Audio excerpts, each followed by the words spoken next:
Mini London McCluskieganj प्रकृति की गोद में बसा ड्रीम डेस्टिनेशन आपका कर रहा है इंतजार। आइए अपने यादगार लम्हों को बिताइए ड्रीम डेस्टिनेशन में। राजधानी रांची से महज 50 किलोमीटर दूर आपका अपना ड्रीम डेस्टिनेशन।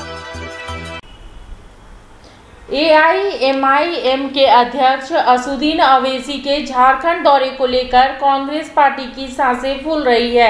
मांडर विधानसभा उपचुनाव में ओवैसी के आने के सारे समीकरण ध्वस्त होने का खतरा मंडराने लगा है।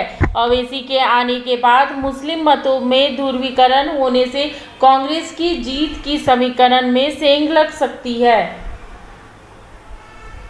अब तो हद ये हो गई कि हलाल गोश्त पर मुसलमानों को के ताल्लुक से कहा गया कि हलाल गोश्त खतरा, हिजाब खतरा, दाढ़ी खतरा, टोपी खतरा, पैजामा खतरा, ट्रिपल तलाक गलत, मस्जिद गलत, अज़ान से खतरा। अब टीवी के चैनल पर बीजेपी के लोग बैठकर अल्लाह के रसूल सल्लल्लाहु अलैहि वसल्लम की शान में गुस्ताखी कर रहे हैं। आप बताइए कि टीवी चैनल पर बैठकर रसूलुल्लाह सल्लल्लाहु अलैहि वसल्लम के बारे में अनाप शनाप बकना, बेहुदे किस्म के अल्फाज को इस्तेमाल करना हमारी उम्मत की मां के बारे में, इस पर भी कोई नहीं कहेगा। जो आज मेरी मंगरोल के आने पर उंगलियां उठा रहे, बोलो ना, कांग्रेस को कुछ बोले, कुछ तो बोलो।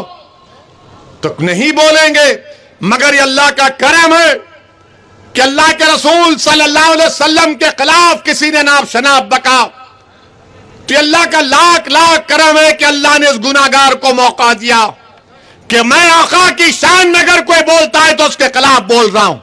और यही मेरे लिए मुझे यकीन है कि मैंने जो चंद अल्फाज अपनी गुनाहगार जबान से अदा किए, मुझे यकीन है कि अल्लाह इसको कबूल करेगा। मांडर विधानसभा उपचुनाव जिस तरह से गरमाया हुआ है, उसके बाद उस गर्मी को और बढ़ाने के लिए असदुद्दीन ओवैसी राजधानी रांची पहुंच रहे हैं।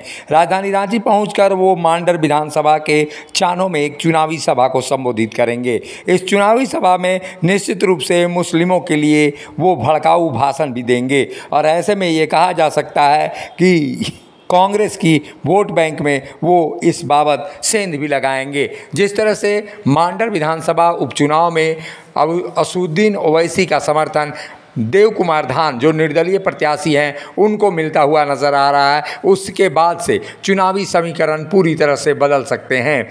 मांडर विधानसभा चुनाव में मुस्लिमों की काफ़ी तादाद है और इस तादाद को देखते हुए रांची में हुए दंगे को लेकर भी बताया जा सकता है। इस तादाद का फ़ायदा असदुद्दीन ओवैसी इस बाबत भी ले सकते हैं कि रांची दंगों की जिक्र करके वो मुसलमानों के वोट को एकजुट करने का प्रयास करेंगे। अगर मुसलमान निर्दलीय प्रत्याशी देव कुमार धान के पक्ष में अगर वोट करते हैं तो उसका सीधा नुकसान नेहा तिर्की को होगा और ऐसे में शिल्पी नेहा तिर्की को जिस तरह से वोटों की कमी होगी मुस्लिमों की, उसके बाद से ये समीकरण पूरी तरह से भाजपा में भी जा सकते हैं। ऐसे में ये कहा जा सकता है कि असदुद्दीन ओवैसी के रांची दौरे के बाद से मांडर विधानसभा उपचुनाव में पूरी तरह से समीकरण बदलता हुआ नजर आएगा। रांची में हुए दंगे का जिक्र जरूर ओवैसी अपने भाषणों में करेंगे, जिसके बाद से मुस्लिमों के जज्बात भड़केंगे और ऐसी में ये कहा जा सकता है कि ओवैसी भड़काऊ भाषण देने के लिए पूरे देश में जाने जाते हैं। मुस्लिमों को लेकर जिस तरह के भाषण वो लगातार देते रहे हैं और हिंदुओं के प्रति जिस तरह की भावना वो अपने भाषणों में दिखाते हैं, उससे निश्चित रूप से मांडर विधानसभा उपचुनाव में मुस्लिम और हिंदू वोटों का ध्रुवीकरण होगा, जिसका सीधा घाटा कांग्रेस पार्टी को होने जा रहा है। और ऐसे में अगर मुस्लिम एकजुट हुए तो वहीं हिंदू वोटर भी और आदिवासी वोटर यहाँ एकजुट अगर दिखाई देंगे तो उसका सीधा नुकसान कांग्रेस पार्टी को होता हुआ नजर आएगा और इसका सीधा फायदा निश्चित रूप से बीजेपी के प्रत्याशी गंगोत्री कुजूर को दिखाई देगी। और ऐसे में इसी आशंका को लेकर प्रदेश कांग्रेस के अध्यक्ष राजेश ठाकुर ने असदुद्दीन ओवैसी के दौरे को लेकर भी सवाल उठाए हैं। उन्होंने स्पष्ट रूप से कहा है कि असदुद्दीन ओवैसी बीजेपी के लिए काम कर रहे हैं। बातें कही जाती है। आप सब जानते हैं कि किस तरह से एक माहौल को पूरा खराब करने का कोशिश किया जा रहा है और जो भारतीय जनता पार्टी का एजेंट है वो दूसरे दल के साथ जाकर चुनाव लड़ रहा है। मैंने कहा कि वो गठबंधन जो पूरे देश में इनका चलता है, भारतीय जनता पार्टी और AIMIM का, वो सामने दिखाई दे रहा है। आपको बताऊं, जब बिहार में चुनाव हो रहा था और बिहार में तेजस्वी यादव मुख्यमंत्री बन सकते थे, ऐसे ही लोगों ने आकर के 5-5 हजार वोट काट करके कहीं न कहीं चुनाव हरवाने का काम किया और जो हम चाहते थे सेकुलर फोर्सेस की सरकार बने, वो नहीं बन सके। तो आप लोगों को इसलिए बता रहा हूं, आप लोग संजीदा लोग हैं, आप लोग सारी बातों को समझते हैं कि किस दौर से देश गुजर रहा है। और हम लोग इसलिए बार बार प्रधानमंत्री जी से कहते हैं, प्रधानमंत्री जी मान जाइए, पूरे देश को मत चलाइए।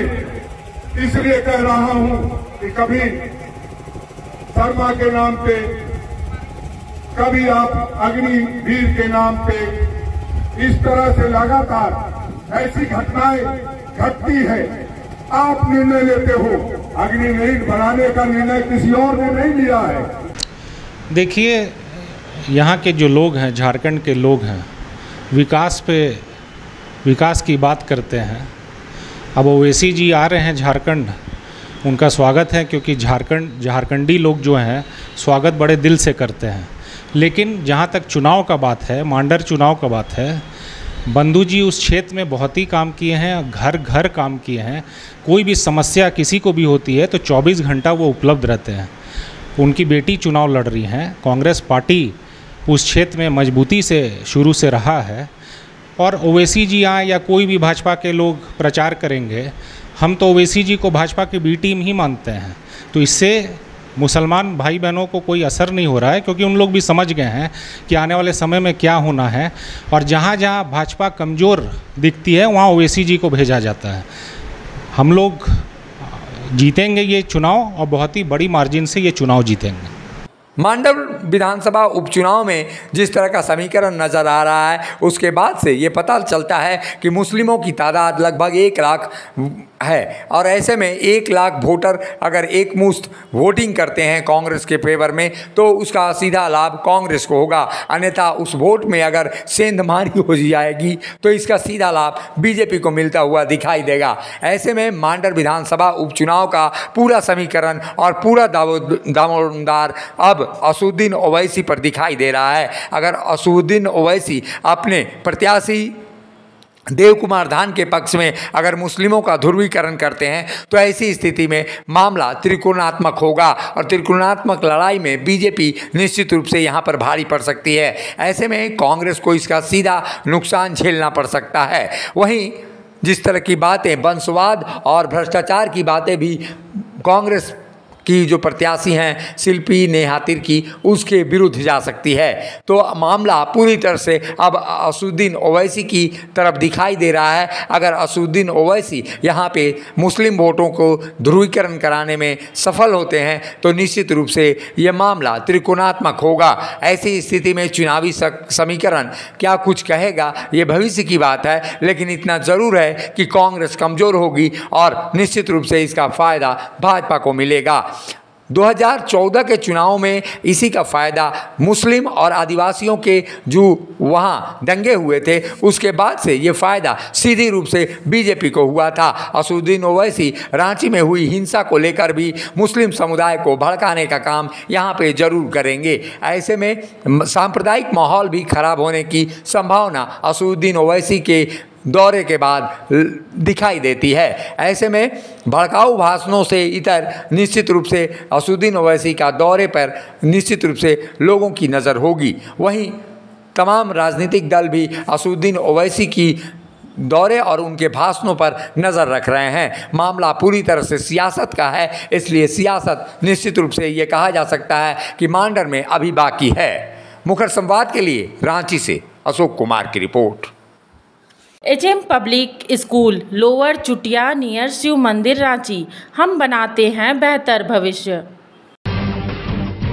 जब टूटती है आस, जब थकती है सांस, जब रूठते हैं अपने, मुंह मोड़ता है जमाना, जब अंगड़ाई लेता है संकल्प, फिर बनती है कहानी, बनते हैं अनमिट निशान। देखिए मेरे साथ संघर्ष की दास्तां।